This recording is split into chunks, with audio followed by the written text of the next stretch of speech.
बिस्मिल्लाहिर्रहमानिर्रहीम। Dear students, आज हम लोग नेक्स्ट चैप्टर नंबर 3 का आगाज़ करने जा रहे हैं, जिसका नाम है बायोडाइवर्सिटी। एक अंदाजे के मुताबिक इस ज़मीन पर 10 मिलियन के लगभग जो हैं वो जानदार मौजूद हैं और उनका सिर्फ एक हिस्सा यानी हमारे पास 1/3 पार्ट के मुतालिक जो है वो बायोलॉजिस्ट जानते हैं। अगर हम लोग कहें कि 1 करोड़ स्पीशीज़ ज़मीन पर मौजूद हैं तो अभी तक लिविंग ऑर्गेनिज्म से मुतालिक आप सिर्फ कितने जानते हैं? 20 से 25 लाख स्पीशीज़ के मुतालिक। इतनी बड़ी अमाउंट को, लिविंग ऑर्गेनिज्म को, जानदारों को 5 बड़े ग्रुप में डिवाइड कर दिया गया। सबसे पहला जो है वो प्रोकैरियोट्स का ग्रुप है, दूसरा बड़ा जो वो प्रोटिस्ट का ग्रुप है, तीसरा फंजाई का, चौथा एनिमल और पांचवा प्लांट के ग्रुप्स हैं। और इन तमाम कैटेगरी में इनको तरतीब देने का एक ही मकसद है कि जानदारों से मुतल्लिक ज़्यादा से ज़्यादा इंफॉर्मेशन को कलेक्ट किया जाए। तो इतनी बड़ी डाइवर्सिटी, इतनी ज़्यादा वैराइटीज़ के होने से हम लोग इनको किस तरह से डिस्कस करेंगे, इसकी स्टडी हम लोग इसमें करेंगे। पहले हम लोग थोड़ा सा कंसेप्ट अबाउट द बायोडाइवर्सिटी सीख लेते हैं। What is biodiversity? देखिए, 2 वर्ड्स हैं, एक है बायो, दूसरा है हमारे पास क्या है? डाइवर्सिटी। बायो मीन है लाइफ एंड डाइवर्सिटी मीन है वैरायटी।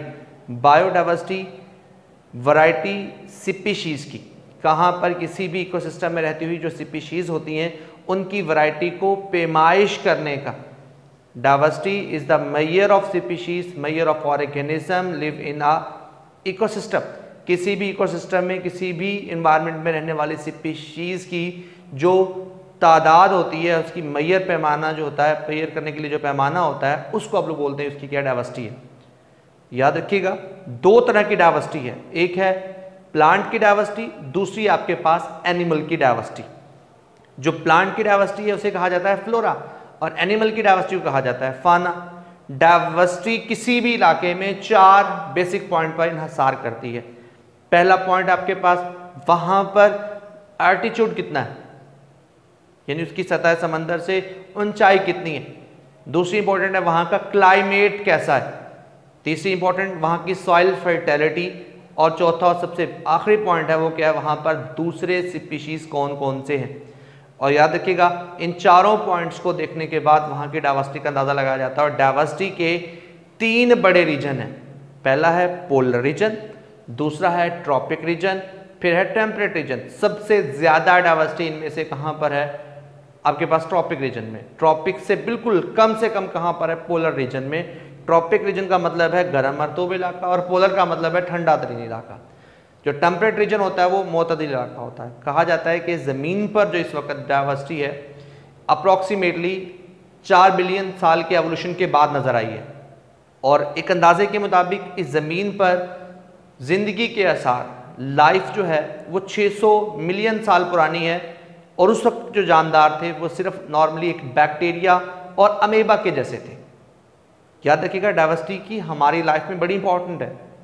डाइवर्सिटी की हमारी लाइफ में क्या इंपॉर्टेंट है? सबसे पहली चीज़, डाइवर्सिटी हमें खुराक देती है, एक बहुत बड़ी अमाउंट डायरेक्टली या इनडायरेक्टली आप लोग प्लांट या एनिमल से अपने लिए हासिल करते हैं।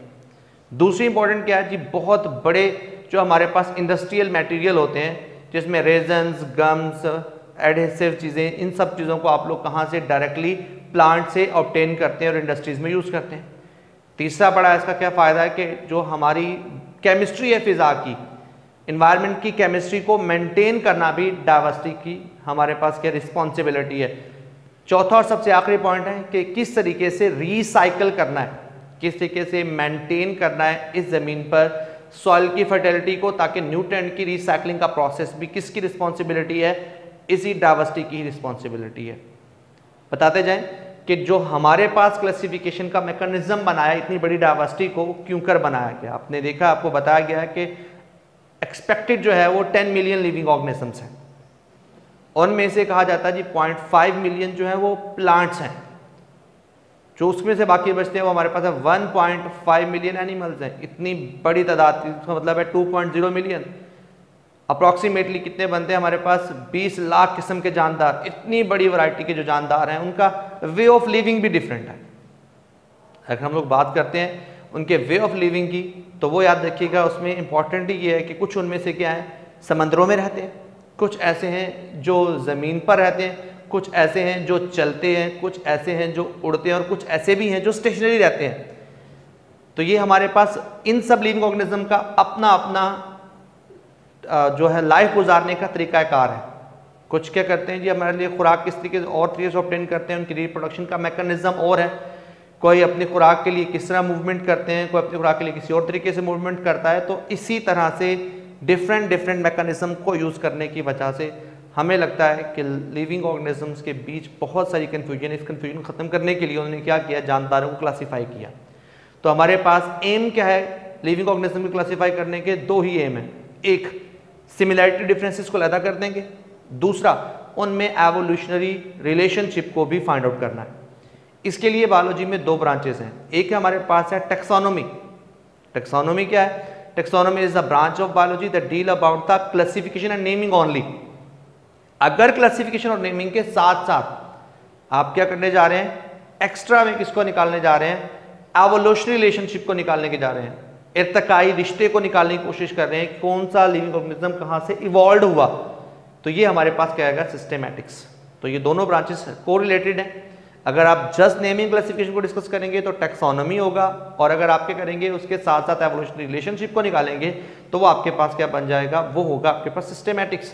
तो दो बन गए आपके पास बेसिक है, एक डिफरेंसेस और सिमिलरिटीज को क्लियर करना, दूसरा हमारे पास क्या है? एवोल्यूशनरी रिलेशनशिप को अलग से करना। बेसिक प्रिंसिपल क्या है कि इन बातों को देखकर आप लोग क्या करते हैं? लिविंग ऑर्गेनिजम्स को क्लासीफाई करते हैं। तो याद रखिएगा डियर स्टूडेंट्स, दो इंपॉर्टेंट चीजें, एक उनकी एक्सटर्नल और इंटरनल एनाटॉमी और मॉर्फोलॉजी को देखकर लिविंग ऑर्गेनिज्म क्लासीफाई किया जाता है। जैसे कि मैं कहता हूं जी आपके पास एक चिड़िया है, चिड़िया कबूतर से ज्यादा मुशाबहत है, यानी स्पैरो की जो ज्यादा सिमिलरिटी है वो किसके साथ है? पिजन के साथ है। वो इंसेक्ट से रिजेंबल नहीं करती। तो हम ऑफ कोर्स, हालांकि दोनों ही उड़ते हैं, दोनों के पास पर हैं, लेकिन सिमिलरिटीज उनकी जो मॉर्फोलॉजी है, जो उनकी नॉर्मल एनाटॉमी है, वो आपस में रिजेंबल करती है। तो इनको एक ग्रुप में रखने की कोशिश करेंगे। दूसरी इंपॉर्टेंट चीज, इसके साथ साथ जो है वो डेवलपमेंट की स्टेजेस हैं। लिविंग ऑर्गेनिज्म में कौन सा लिविंग ऑर्गेनिज्म किस तरीके से डेवलप करता है, इसको भी आप साथ में काउंट करेंगे। तीसरा इंपॉर्टेंट एविडेंस जिसको यूज करते हैं नॉर्मली प्रिंसिपल में, बेसिक ऑफ क्लासिफिकेशन में, वो है जेनेटिक्स। जेनेटिक इंफॉर्मेशन देती है हमें बेसिकली लिविंग ऑर्गेनिजम्स के सिमिलैरिटीज के साथ साथ डिफरेंसेस पर भी पूरी तरह बहस करती है। तो याद रखिएगा ये तीन बेसिक बातें जिनको लेकर, या बेसिक प्रिंसिपल्स हैं जिनको लेकर लिविंग ऑर्गेनिजम्स को क्लासीफाई किया जाता है। अब इंशाल्लाह नेक्स्ट लेक्चर में हम सीखेंगे किस तरीके से लिविंग ऑर्गेनिज्म को क्लासीफाई किया जाता है टैक्सोनॉमिक हायरार्की पर। शुक्रिया।